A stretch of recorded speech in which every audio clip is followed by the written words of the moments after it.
आप सही भक्तों को राधे राधे। तो आज हम सही भक्तों के लिए इस वीडियो के माध्यम से, इस चैनल के माध्यम से एक ऐसा महाप्रयोग आपको बताने वाले हैं। यदि कोई भी व्यक्ति भूमि भवन के सुख को लेकर परेशान है या कर्जे को लेकर परेशान है, उसने अनेकों प्रकार के प्रयास कर लिए, अनेकों तरह से उसने प्रयत्न किए हुए, लेकिन कोई भी लाभ उसको नहीं हो पा रहा। बार बार उसके भूमि भवन के सुख में कमी आ रही है। वह दिन रात मेहनत कर रहा है, खून पसीना बहा रहा है, परंतु वह खुद अपना मकान नहीं बना पा रहा। जब भी कोई जमीन प्लॉट मकान के लिए खरीदना चाहता है तो उसका सौदा नहीं हो पा रहा। यह मकान बनाना चाह रहा है तो बार बार उसमें रुकावटें आ रही हैं। लाखों करोड़ों रुपए का कर्जा उस व्यक्ति के ऊपर चढ़ा हुआ है। वह दिन रात मेहनत कर रहा है, अनेकों प्रकार के प्रयास कर रहा है, परंतु कर्जे से मुक्ति उसको नहीं मिल पा रही। उसने अपना घर मकान तक बेच डाला है, घर के बर्तन तक बेच डाले, परंतु फिर भी उसको कर्जे से मुक्ति नहीं मिल पा रही। अनेकों तांत्रिकों के, अनेकों भगत सियानों के वह दिन रात चक्कर काट रहा है, अनेकों प्रकार के तंत्र मंत्र ओने टोटके भी कर रहा है, लेकिन फिर भी उसको कोई भी रास्ता नहीं मिल पा रहा। तो ऐसे में आपको क्या करना है, मात्र शनिवार और मंगलवार केवल 2 दिन हमारे द्वारा बताए गए इस वस्तु को श्री हनुमान जी के चरणों में समर्पित कर देना है, हनुमान जी के चरणों में चढ़ा देना है। शीघ्र ही आपकी कर्जा से जो भी समस्या है वह दूर हो जाएगी, भूमि भवन के सुख से जो भी समस्या है वह दूर हो जाएंगी। तो इसको कैसे करना है, किस समय पर करना है और कौन सी वह वस्तु है जो श्री हनुमान जी के चरणों में आपको चढ़ानी है, इसकी संपूर्ण जानकारी के लिए इस वीडियो को आखिर तक आप सुने। इसके साथ साथ जिस किसी भक्त ने हमारे चैनल को अभी सब्सक्राइब नहीं किया है वह सर्वप्रथम सब्सक्राइब करें, लाइक करें, कमेंट बॉक्स में जाकर के राधे राधे अवश्य लिखें। तो जैसा कि आप सभी जानते हैं, किसी भी मनुष्य, किसी भी व्यक्ति के जीवन में जब किसी प्रकार की कोई भी समस्या आती है तो उसको दूर करने के लिए वह क्या कुछ नहीं करता। अनेकों प्रकार से वह प्रयास करता है कि उसके जीवन में वो समस्या आ रही है वह शीघ्र से शीघ्र दूर हो सके। जिसके लिए फिर चाहे वह ब्राह्मण के पास जाए, ज्योतिषी के पास जाए, शास्त्री के पास जाए, या भगत सियानों के पास जाए, या तांत्रिकों के पास जाए, या बाबाओं के पास जाए, वह भाग दौड़ अवश्य करता है, इधर उधर दर दर की ठोकर अवश्य खाता है, लेकिन फिर भी उसको कोई भी सफलता नहीं मिल पा रही, कोई भी रास्ता उसको नहीं मिल पा रहा है।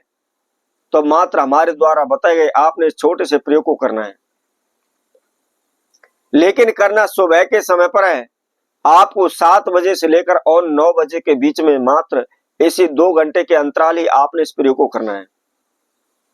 कैसे करना है, सुबह नहा धोकर के फ्रेश होकर के आप धुले हुए वस्त्र धारण करें और इसके बाद आपने मात्र एक नारियल लेना है। नारियल कौन सा लेना है वह भी हम आपको बता देते हैं। एक तो जटा वाला नारियल आता है, जटा वाला एक पानी वाला भी होता है और एक सूखा भी होता है, परंतु इन दोनों में से कोई सा भी नारियल आपको नहीं लेना है, मात्र आपको चिकने वाला नारियल लेना है। जो चिकना सा नारियल होता है और वह सूखा होता है, उसको आप बजा करके देखेंगे तो उसके अंदर गोले की आवाज आती है, उसके अंदर से गोला बजता है।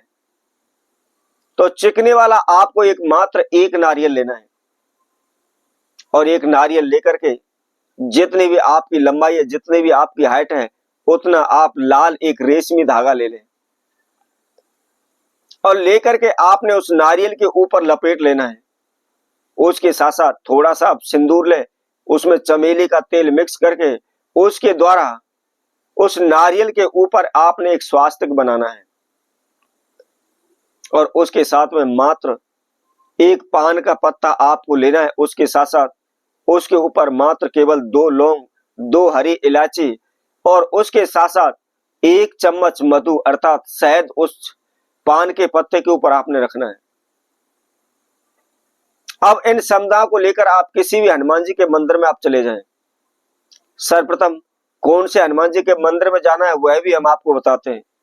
यदि किसी भी मंदिर में दक्षिण मुखी हनुमान जी हैं तो सर्वोत्तम माना गया है। दक्षिण मुखी हनुमान अर्थात जहां भी हनुमान जी की प्रतिमा है, उस हनुमान जी की प्रतिमा का मुख दक्षिण की दिशा की तरफ हो तो वह दक्षिण मुखी हनुमान जी उनको हम बोलते हैं। इसके साथ साथ यदि दक्षिण मुखी हनुमान जी नहीं है तो आपने जिस हनुमान जी पर सिंदूर का लेप होता है, सिंदूरी जो हनुमान जी की प्रतिमा है, उस प्रतिमा के पास आपको जाना है, क्योंकि सिंदूरी हनुमान जी की जो प्रतिमा होती है वह बहुत ही शक्तिशाली होती है। वह हमारी जो भी इच्छा, जो भी मनोकामना होती है, यदि हम ऐसी मूर्ति के, ऐसी प्रतिमा के समक्ष हाथ जोड़ करके विनती करते हैं तो शीघ्र ही हमारी मनोकामना, हमारी इच्छा पूर्ण हो जाती है। तो आपने क्या करना है, उस सिंदूरी हनुमान जी की प्रतिमा के समक्ष जो भी हमने आपको समझाएं बताई थी, नारियल बताया था, पान का पत्ता बताया था, उसके ऊपर लौंग, इलायची, शहद बताया था, उन सभी समझाओं को आप लेकर हनुमान जी के समक्ष दोनों हाथों में लेकर के आप खड़े हो जाएं। सर्वप्रथम आपने अपने नाम का उच्चारण करना है, अपने गोत्र का उच्चारण करना है, और जिस मनोकामना के लिए आप इस प्रयोग को करें उसके लिए आपको प्रार्थना करनी है। प्रार्थना करनी है, हे संकट मोचन, हे अंजनी नंदन, हे पवन कुमार, हे पवन सुत, मेरे जीवन में इस प्रकार की बाधाएं चली हुई हैं, इसके लिए मैं आपकी शरण में आया हूं, कृपा कर मेरे संकटों का समाधान करें। आपने प्रभु श्री राम के बड़े से बड़े काज संवारे हैं, मेरी तो केवल छोटी सी समस्या है, आप शीघ्र आप इसको दूर करें। आपको श्री सीताराम भगवान के चरणों की सौगंध है, आप मेरी मनोकामना से आप शीघ्र पूर्ण करें। इस तरह प्रार्थना करने के बाद आपको क्या करना है, जो भी समधा आपने अपने हाथ में ली हुई है उसको आप श्री बालाजी के चरणों में चढ़ा दें। इसी तरह से आपने शनिवार के दिन करना है, लेकिन विशेषकर आप ध्यान रखें मंगलवार के दिन करना है तो सुबह के समय पर 7 बजे से लेकर 9 बजे के बीच में करना है।